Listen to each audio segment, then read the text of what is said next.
ଯାନ୍ତ୍ରିକ ଦୁନିଆରେ ଦରଦୀ ସଖା। ହଁ ସାଙ୍ଗମାନେ, ଆଜିର କାହାଣୀ ହେଉଛି ଏଇ କାହାଣୀଟି, ଯାନ୍ତ୍ରିକ ଦୁନିଆରେ ଦରଦୀ ସଖା। ଏ କାହାଣୀଟି ହେଉଛି ସତରେ ଖୁବ୍ ଅଦ୍ଭୁତ। କ'ଣ ମଣିଷ ଏମିତି ପରିବର୍ତ୍ତନ ହୋଇପାରେ? ଏଇ କାହାଣୀଟି ଦୁଇ ଜଣ ଘନିଷ୍ଠ ବନ୍ଧୁଙ୍କର, ଯେଉଁମାନେ ହେଲେ ସୋନୁ ଓ କାହ୍ନୁ। ପିଲାଟିର ବେଳରୁ ଦୁହେଁ ଏକା ସାଥିରେ ବଡ଼ ହୋଇଛନ୍ତି, ଖେଳିଛନ୍ତି, ବୁଲିଛନ୍ତି, ଗଛରେ ଚଢ଼ିଛନ୍ତି, ଲୋକମାନଙ୍କ ବାଡ଼ିରୁ ଫଳ, ପିଜୁଳି ଇତ୍ୟାଦି ଚୋରି କରି ଖାଇଛନ୍ତି। ପ୍ରଥମ ଶ୍ରେଣୀ ନୁହେଁ, ତା ଆଗରୁ ଅଆ ଶିଖିବା ପାଖରୁ ଦୁଇ ଜଣ ସାଙ୍ଗରେ ବୁଲୁଥିଲେ, ଖେଳୁଥିଲେ। ପ୍ରଥମ ଶ୍ରେଣୀର ଅଷ୍ଟମ ଶ୍ରେଣୀ ପର୍ଯ୍ୟନ୍ତ ଏକା ସାଥିରେ ଦୁହେଁ ପାଠ ପଢ଼ିଛନ୍ତି। ଠିକ୍ ନବମ ଶ୍ରେଣୀ ବେଳକୁ ସେମାନଙ୍କ ଭିତରେ ଗୋଟେ ମଡ଼ ଆସିଲା, ମାନେ ଦୁଇ ଜଣ ଅଲଗା ହୋଇଗଲେ। ଏମିତି ଅଲଗା ହୋଇଗଲେ କି ସୋନୁ ଗାଁ ସ୍କୁଲରେ ପଢ଼ିଲା, ଆଉ କାହ୍ନୁକୁ ତା ବାପା ସହରକୁ ନେଇଗଲେ, ଯେଉଁଟାକି ସେ ଜବ୍ କରୁଥିଲେ। ସେବେଠାରୁ ଦୁଇ ଜଣଙ୍କର ଦୁନିଆ ଯେମିତି ପୁରା ଅଲଗା ହୋଇଗଲା। ଦୁହିଁଙ୍କର ଆଉ ଦେଖା ହେଲା ନାହିଁ। ସୋନୁ ଓ କାହ୍ନୁର କଥା ପ୍ରାୟ ସମସ୍ତେ କହିଲେ କି ଯେ ଦୁଇ ଜଣ ସାଙ୍ଗ ଏତେ ଭଲ ଥିଲେ, ଅଲଗା ହୋଇଗଲେ। ଦୁଇ ଜଣଙ୍କ କଥା ମନେ ପକାଇ ଖୁବ୍ ମନ ଦୁଃଖ କରୁଥାନ୍ତି। ଯଦି ଗ୍ରାମରେ କିଛି ଅନୁଷ୍ଠାନ ହୁଏ, ଯେମିତିକି କିଛି ପର୍ବପର୍ବାଣି ପାଳିତ ହେଲା, ତ ଦୁଇ ଜଣ ପୁଣି ଥରେ ଏକତ୍ରିତ ହୁଅନ୍ତି ଏବଂ ବହୁତ ଖୁସିରେ ଆନନ୍ଦିତ ହୋଇ ତାହା ମନାନ୍ତି। ଏମିତିକା ଦୁଇ ଜଣଙ୍କର ଷ୍ଟଡ଼ିଜ୍ ମଧ୍ୟ ଚାଲୁଥାଏ ଠିକ୍ ଭାବରେ। ସୋନୁ 10th ପରେ +2 କଲା, କଳାରେ ଆଡମିସନ୍ ହେଲା, ତାପରେ +3 କଲା ଏବଂ ଗ୍ରାଜୁଏସନ୍ କମ୍ପ୍ଲିଟ୍ କଲା ପରେ ସେ ବାହାରକୁ ଗଲା ତା'ର ହାୟର ଷ୍ଟଡ଼ି କରିବାକୁ। ସେପଟେ କାହ୍ନୁ ITI କରିସାରି ଜବ୍ କରିବାକୁ ବାହାରକୁ ଚାଲିଗଲା। ଦୁଇ ଜଣଙ୍କର ଆଉ ଦେଖା ଟୋଟାଲି ହେଉନଥାଏ। ଏମିତି ମଝିରେ ବହୁ ଦିନ କଟିଯାଇଥାଏ। ଦୁହିଁଙ୍କର ଅଲଗା ଅଲଗା କାର୍ଯ୍ୟରେ ବ୍ୟସ୍ତ ଥାନ୍ତି। 5-7 ବର୍ଷ ପରେ ଦିନେ ଖବର ଆସିଲା ସୋନୁ ପାଖକୁ ଯେ କାହ୍ନୁର କିଛି ଖୋଜ ଖବର ନାହିଁ, ସାୟଦ ମେ ବି ସେ କିଡ଼ନାପ୍ ହେଇଯାଇଛି, କାହିଁ ଘରକୁ ସେ ଆସୁନାହିଁ। ସେ ଯେଉଁ ଯାଇଛି ଯେ ବାହାରକୁ, ଏପର୍ଯ୍ୟନ୍ତ ଟୋଟାଲି ଘରକୁ ଫେରିନାହିଁ। ସୋନୁ ଯେତେବେଳେ ଏଇସବୁ ଖବର ଶୁଣିଲା, ନିଜେ ଭୟଭୀତ ହୋଇଗଲା। କ'ଣ କରିବ ନିଜେ ଜାଣିପାରିଲା ନାହିଁ। ସାଙ୍ଗକୁ କେଉଁଠୁ ଖୋଜିବ, କେଉଁଠୁ ପାଇବ। ତାପରେ ତାକୁ ଖୋଜିବାକୁ ନିଜେ ତା'ର ପୁରାତନ ଆଡ୍ରେସ୍ ନେଇ ବାହାରିଲା। ଖୋଜିବାକୁ ବାହାରିଲା। ସିଏ ତ ଆମ ନିଜ ଷ୍ଟେଟ୍ରେ ନଥିଲା, ମାନେ ଓଡ଼ିଶା ନଥିଲା। ସିଏ ଓଡ଼ିଶା ବାହାରେ କାମ କରୁଥିଲା। ଯାଇ କେଉଁ ଷ୍ଟେଟ୍ରେ ନା ତାମିଲନାଡ଼ୁରେ କାମ କରୁଥିଲା। ଠିକ୍ ଅଛି, ଯାଇକି ସେ ପହଞ୍ଚିଲା। ଯେତେବେଳେ ଟ୍ରେନ୍ରେ, ନୂଆ ଜାଗା, ନୂଆ ଏରିଆ, ଜାଣିନାହିଁ କିଛି, ସେ ତାଙ୍କ ଲାଙ୍ଗୁଏଜ୍ ଜାଣିନାହିଁ। ଯେହେତୁ ଇଏ ପାଠପଢ଼ା ପିଲା, ତେଣୁକରି କିଛି ତାକୁ ଅସୁବିଧା ହେଲା ନାହିଁ। ସେ ଇଂଲିଶରେ କଥାବାର୍ତ୍ତା ହେଇପାରିଲା।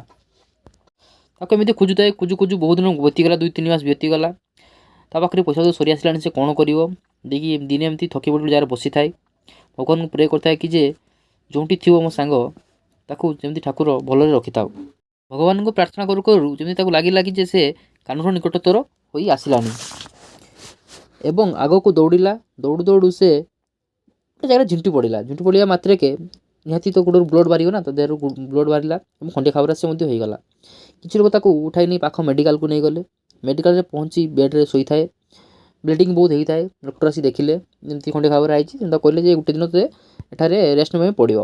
ରେଷ୍ଟ ନେଇସାରିଲା ସିଏ ଏବଂ ରେଷ୍ଟ ନେଲା, ମେଡ଼ିସିନ ବି ନେଲା। ତା ପରଦିନ ଯେତେବେଳେ ହଟିଲା, ଟାଇମ୍ ଆସିଲା କି ଡକ୍ଟର ସାହେବ ଆଉ ମୁଁ ଯିବି, ମୋର କାମ ଅଛି, ବହୁତ କାମ ଅଛି, ତେଣୁକରି ମୋତେ ଛାଡ଼, ମୁଁ ବହୁତ କାମରେ ଯିବି। ତାପରେ ସେ ବାହାରିଲା। ହସ୍ପିଟାଲ ବାହାରୁ ଯାଉ ଆଉ ଗୋଟେ ଘର, ମାନେ ଏ ରୁମ୍ରୁ ଆଉ ରୁମ୍ ଯାଉ ଦେଖିଲା ସିଏ ସେଥିରେ 201 ନମ୍ବର ବେଡ଼୍ ଉପରେ ତାର ନଜର ପଡ଼ିଲା। କିଏ ଜଣେ ଶୋଇଅଛି, ଦାଢ଼ି ବାଢ଼ି ହେଇଯାଇଛି, ଗୋଟେ ଚିହ୍ନା ଲାଗିଲା, ଏମିତି କି ନିଜର ଭଳି ଲାଗିଲା। ଆଉ ସେଠି ଯାଇ ପହଞ୍ଚିକି ଦେଖିଲା ଯେ ସେ ଲୋକଟି ଟ୍ରିଟମେଣ୍ଟ ହେଉଛି। ପାଖକୁ ଗଲା ଏବଂ ଦେଖିଲା ସେ ତା'ର ସାଙ୍ଗ ବୋଲି, ଏମିତି ଲାଗିଲା କି ତ ସାଙ୍ଗ ଭଳି ଫେସ୍ ଲାଗିଲା।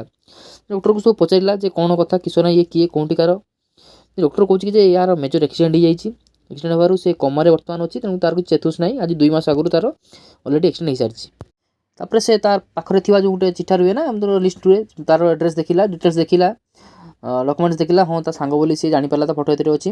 ତାପରେ ସେ ଜାଣିପାରି ବହୁତ ମନ ଦୁଃଖ କଲା ଏବଂ ମଧ୍ୟ ଖୁସି ବି ହେଇଗଲା ଯେ ତା'ର ବନ୍ଧୁକୁ ସେ ଏଥିପାଇଁ ଖୋଜି ପାଇଛି। ସେଠାରେ ସେ କାହ୍ନୁ ପାଖରେ ବସି ରହିଲା। 15 ଦିନ ପରେ ତା'ର ହୋସ୍ ଆସିଲା। ସମସ୍ତ କଥା ଶୁଣିଲା ପରେ କାହ୍ନୁଠାରୁ ସେ କହିଲା କି ଯେ ଘଟଣା କ'ଣ ଘଟଣା ସେ ଜଣେଇଲା। ଘଟଣା ଏଇଆ ଥିଲା କି ଯେ ସେ ଏବ୍ରୋଡ଼ ପଳେଇଥିଲା। ଏବ୍ରୋଡ଼ କ'ଣ ପାଇଁ ଯାଇଥିଲା ନା, ସେ ଯେଉଁଠାରେ ଜବ୍ କରୁଥିଲା, ଜବ୍ ପାଖରେ ତାକୁ ଗୋଟେ ସୁନ୍ଦର ଜବ୍ ମିଳିଥିଲା ଏବଂ ସେ ଜବ୍ଟିକୁ ସେ ହାତଛଡ଼ା କରିବା ପାଇଁ ସେ ଏବ୍ରୋଡ଼, ମାନେ ଆଉଟ୍ ଅଫ୍ କଣ୍ଟ୍ରିକୁ ପଳେଇ ଯାଇଥିଲା। 3 ବର୍ଷ ତାର ଏଗ୍ରିମେଣ୍ଟ ଥିଲା, ତେଣୁକରି ସେଇଟାକୁ ସେ ପଳେଇ ଯାଇଥିଲା। ଆଉ ଘରେ ତାକୁ ଛାଡ଼ିବେ ନାହିଁ ବୋଲି କେହି, ମାନେ ଘରେ ବାପା ମାଆ ଛାଡ଼ିବେ ନାହିଁ, ସେଥିପାଇଁ କାହାକୁ ନ ଜଣେଇ ସିଏ ନୀରବରେ ପଳେଇ ଯାଇଥିଲା। ବଟ୍ ସେଠାରୁ ସେ ଶାନ୍ତିରେ ଫେରିଆସିଲା ପରେ ଘରକୁ ରିଟର୍ନ ଟାଇମ୍ରେ ସେ ଟ୍ୟାକ୍ସିରେ ଯାଉଥିଲା। ସେ ଟ୍ୟାକ୍ସିରେ ତାର ଆକ୍ସିଡେଣ୍ଟ ହେଇଗଲା। ଆକ୍ସିଡେଣ୍ଟ ହେଲା ପରେ ସିଏ ଯାଇକି ମେଡ଼ିକାଲରେ ଭର୍ତ୍ତି ହୋଇଅଛି। ଏସବୁ ଶୁଣି ସୋନୁ ମନ ଦୁଃଖ କଲା ଏବଂ ତାକୁ ଘରକୁ ନେଇଯିବା ପାଇଁ ମନେଇଲା। କାହିଁକି ନା ତା'ର ଆକ୍ଚୁଆଲି ଗୋଟେ ଗୋଡ଼ କଟି ଯାଇଥିଲା। ସିଏ ଆଉ ଚାହୁଁନି ଯେ ଘରକୁ ଯିବି ଏମିତି ଅବସ୍ଥାରେ। ବଟ୍ ତାକୁ ସୋନୁ ବହୁତ ମନାକି କହିଲା ଘରେ ତୁମ ସବୁ ମାନେ ସମସ୍ତେ ଇନ୍ତଜାରରେ ଅଛନ୍ତି ଆଉ ଅପେକ୍ଷାରେ ଅଛନ୍ତି, ତୁମେ ଘରକୁ ଚାଲ। ସୋନୁ ମଧ୍ୟ ଏପଟେ ଘରକୁ କଲ୍ କରି ସବୁ କଥା ଜଣାଇ ସାରିଥାଏ ଫ୍ୟାମିଲିକୁ। ତାପରେ ସୋନୁ ତାକୁ ନେଇକି ଘରକୁ ଆସିଲା। କାହ୍ନୁର ବାପା ମାଆ ସୋନୁକୁ ବହୁତ ଧନ୍ୟବାଦ ଜଣାଇଲେ, ଯାହା ମୋ ପୁଅକୁ ଏ ଦୁନିଆରେ ଏମିତି ମଣିଷ ଅଛନ୍ତି, ଏମିତି ବନ୍ଧୁ ଅଛନ୍ତି ଯେ ତା ସାଙ୍ଗକୁ ଯାଇକି ସେ ଖୋଜି ଆଣି ବାହାର କରିପାରିଲା। ଯେତେବେଳେ ସୋନୁ ମଧ୍ୟ ଘରକୁ ଫେରିଲା, ସବୁ କଥା ଜଣାଇଲା ଗାଁ ଲୋକମାନଙ୍କୁ। ଗାଁ ଲୋକମାନେ ଶୁଣି କହିଲେ, ଏଇ ଅଦ୍ଭୁତ ଦୁନିଆରେ ଏମିତି ବି ବନ୍ଧୁ ଅଛନ୍ତି, ଧନ୍ୟ ଧନ୍ୟ ତ ବନ୍ଧୁ ପଣିଆ। ସାଙ୍ଗମାନେ, ଯଦି ମୋର ଏଇ ଗଳ୍ପଟି ଭଲ ଲାଗିଥିବ ଆପଣମାନଙ୍କୁ, ଲାଇକ୍, ସେୟାର ଏବଂ ସବସ୍କ୍ରାଇବ୍ ମଧ୍ୟ ନିଶ୍ଚିତ ଭାବରେ କରିବେ। Thank you.